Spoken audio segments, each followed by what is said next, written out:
Olá, eu sou Carlos Cabral e esse é o Cyber Morning Call, edição de 6 de abril de 2022.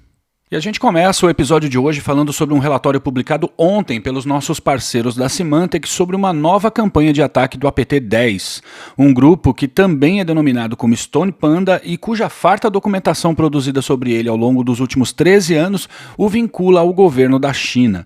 Na campanha recente foi notado que o grupo tem privilegiado a exploração de vulnerabilidades conhecidas em servidores Microsoft Exchange desatualizados para fazer o acesso inicial às redes da vítima e depois instalar um backdoor chamado Soda Master nos computadores de interesse.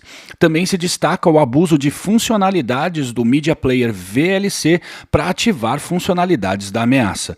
Os pesquisadores afirmam que essa campanha teve início em meados de 2021 e sua atividade mais recente foi observada em fevereiro desse ano. No entanto, não há evidências de que a série de ataques tenha terminado. Dentre as vítimas dessa campanha estão organizações governamentais, jurídicas, religiosas e não governamentais em vários países do mundo, inclusive na Europa, Ásia e América do Norte. Os pesquisadores alertam também para um aumento nos ataques contra prestadores de serviços gerenciados, ou seja, serviços terceirizados de gestão de múltiplos processos, sobretudo administração de ativos de tecnologia. E a Microsoft afirmou ter detectado um baixo volume de tentativas de exploração da vulnerabilidade Spring4Shell nos ambientes que ela monitora. Embora o volume seja baixo, um ataque como esse pode ser bastante relevante considerado o potencial impacto da exploração dessa falha. A gente tem falado a respeito dessa vulnerabilidade desde o dia 31 de março, mas se você chegou nesse assunto agora, não tem problema. O que vale a pena dizer é que a Spring4Shell é uma falha que permite a execução remota de código no framework chamado Spring, o qual é uma dependência para o funcionamento de múltiplos sistemas. Segundo a Microsoft, os atacantes estão tentando explorar a falha com o intuito de implantar web shells nos servidores das vítimas. Web shells são pequenos programas, geralmente instalados em servidores web, que podem permitir a um atacante retornar ao servidor-alvo quando quiserem. E o pessoal da Cisco Talos publicou um relatório ontem sobre novas campanhas de malware que estão adotando uma nova versão do Crypter Trilosh. A gente já falou aqui no Cyber Morning Call sobre o que seria um packer, um produto legítimo usado para proteger código de pirataria por meio da compactação, mas que é adotado por desenvolvedores de malware. Os crypters cumprem uma função conceitualmente semelhante, porém aplicando camadas de criptografia de modo a proteger o software malicioso e ser uma pedra no sapato dos analistas de malware. Segundo os pesquisadores, há indícios de que o Crypter Trilosh tenha passado por aprimoramentos recentes, sendo incorporado a múltiplas campanhas com destaque para o seu uso na instalação de trojans de acesso remoto como o Async-Rat e o Lime-Rat.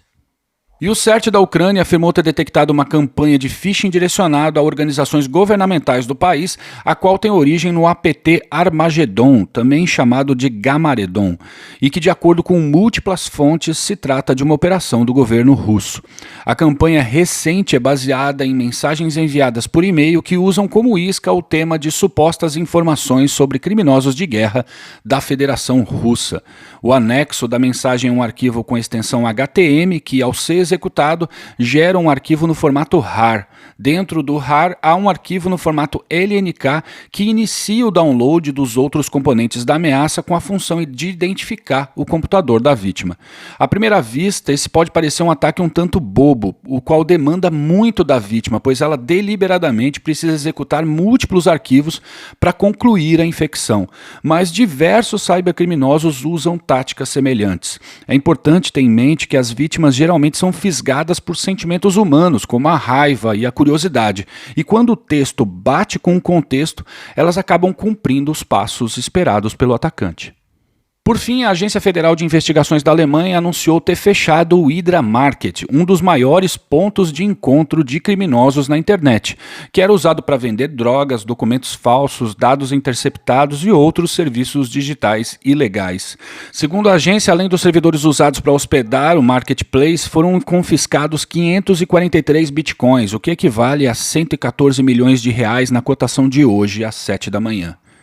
E é isso por hoje, obrigado por ouvirem o Cyber Morning Call e tenham um bom dia. Você ouviu o Cyber Morning Call, o podcast de cibersegurança da Tempest. Nos siga em seu tocador de podcast para ter acesso a um novo episódio a cada dia.